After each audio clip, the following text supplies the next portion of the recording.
What's going on, E Nation Army? This is the Impress 1227 here. Welcome back to yet another diecast related video. It is indeed that time of the season again, even though it's late. When it comes to each racing season and whenever a driver or team retires from racing as a whole, and whatever diecast I have from that driver or team, I decided to do a diecast appreciation video by showing off the diecast I have as of the making that video. So yeah, in this case, we're going to be going over Stewart-Haas Racing. I'm going to be showing off every Stewart-Haas Racing diecast I have in my racing diecast collection as of the making of this video. And of course, I'm going to get future diecasts of those because that's just how it is. So, but now I'm just going to show off what I have as of the making of this video. So, first off, this is Cole Custer's 2019 Jacob Company's Stewart-Haas Race, Jacob Company's Ford Mustang, back when it was Stewart-Haas Racing with Freddie Biaggi. So, I think this is the only Cole Custer card that was made in 2019. There was never any Haas cards or whatever car he drove, only the Jacob Companies. So, yeah. Actually, it's been a while. I don't know if I should put this out or leave in the box or something. I don't know. It's been a while since I've done like a diecast appreciation video. Like I said, it's a thing I usually do like whenever a season ends or somebody calls it quits. Depends how it goes. So yeah, for now, yeah, I guess I'll just keep it in the box for now. I don't know what to do. Sorry. So next up, this is Kevin Harvick's 2014 Outback Steakhouse Chevy SS from Stewart-Haas Racing. His first year with Stewart-Haas, winning 5 races. And I remember being obsessed with the Outback car, this one specifically, and like his Mobil 1 car that he ran at the second Pocono race. Yeah, there were like a lot of amazing liveries that he ran during his time with Tony and Gene. Next up, this is Kevin Harvick's 2016 Jimmy John's Chevy SS from Stewart-Haas Racing. This car was mainly famous for winning the photo finish of Carl Edwards at the first Phoenix race. And also, he won his third Latford season-long format points championship in 2016. And then next up, this is Kevin Harvick's 2017 Jimmy John's Sandwiches Ford Fusion. And the first year that they switched to Ford.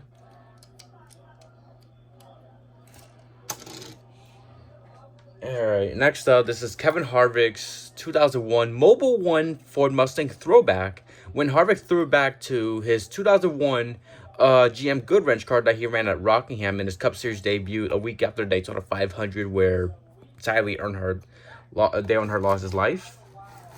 Honestly, like I said in that diecast video, I'm a bigger fan of the Rockingham car than the red GM car he ran in 2001 for the rest of the season. And finally, this is Kevin Harvick's 2023 Ream Ford Mustang from Stewart-Haas Racing. This is his final year in NASCAR before calling it quits. Next up, this is Danica Patrick's 2015 GoDaddy Chevy SS from Stewart-Haas Racing. And yep, we know how that went with Danica and NASCAR. And also, I'm not sure why I got this livery. I'm not sure why I got this diecast 9 years ago. Because, God, this livery is ugly. I don't know why I got this car, honestly. I guess I wanted a Danica car regardless at the time. But, yeah, this car is ugly. Even the Lamborghini number 19 in IMSA, the one with the green and orange and black, it reminds me of this. And then the Lambo car reminds me of this car, but I guess the Lambo car was kind of better. I don't know. I know I'm going fast. Sorry. It's just I'm trying to get over with, of course. So yeah. Next up, this is Danica Patrick's 2015 Tax Act Chevy SS. And honestly, this is one of my favorite Danica Patrick liveries during her time in the Cup Series. I love this car so much. So gorgeous. The design and the coloring is cool. Love the car. I remember doing a diecast review with an old friend of mine. I don't know if she is still a NASCAR fan. But we were friends for a while. So, yeah, I wonder how she's doing. But yeah, only time I had a woman being a diecast review. 2016 was a different time, so yeah.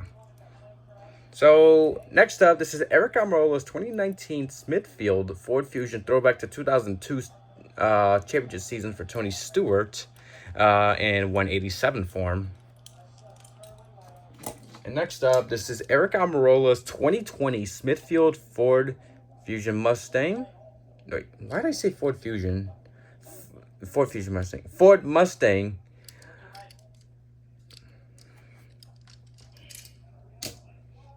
And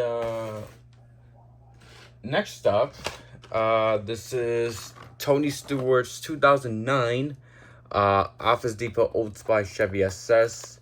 The first year of Tony Stewart being a co-owner of Stewart-Haas Racing, and this is his first car that he ran as a part owner.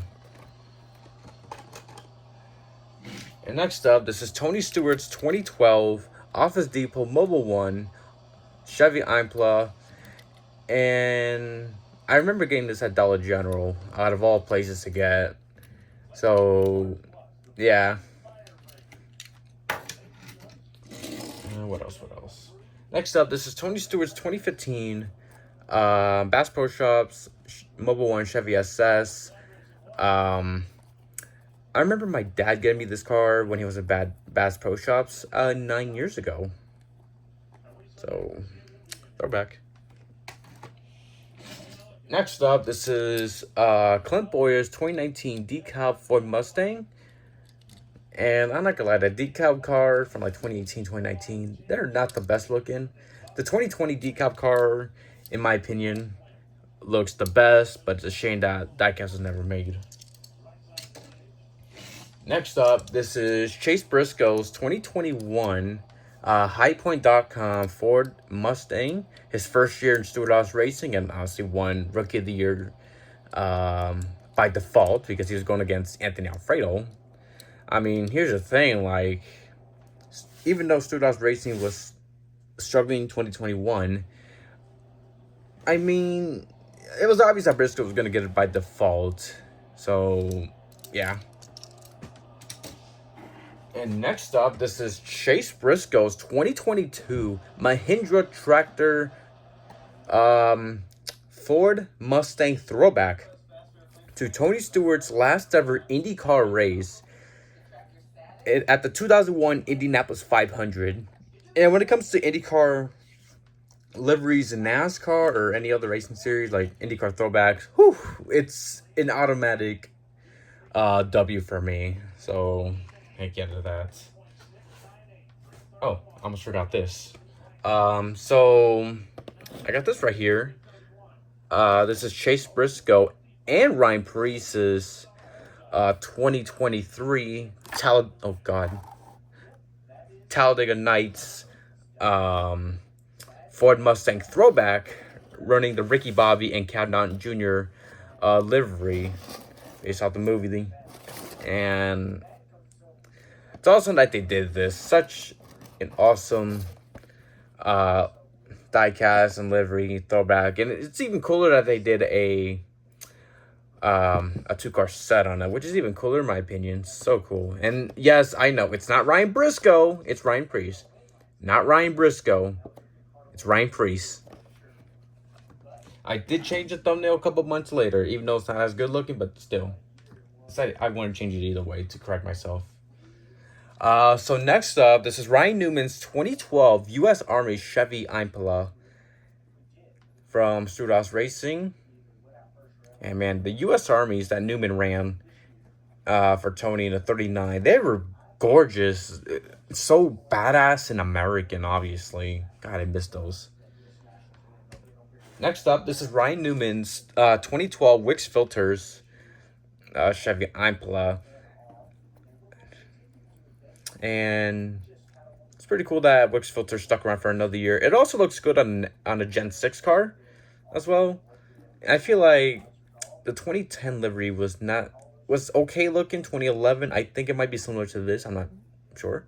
But all I know that this is the 2012 car, and the yellow and black, it's cool looking. Such bumblebee looking, obviously, if you ask me. Next up, this is Kurt Busch's 2014 Haas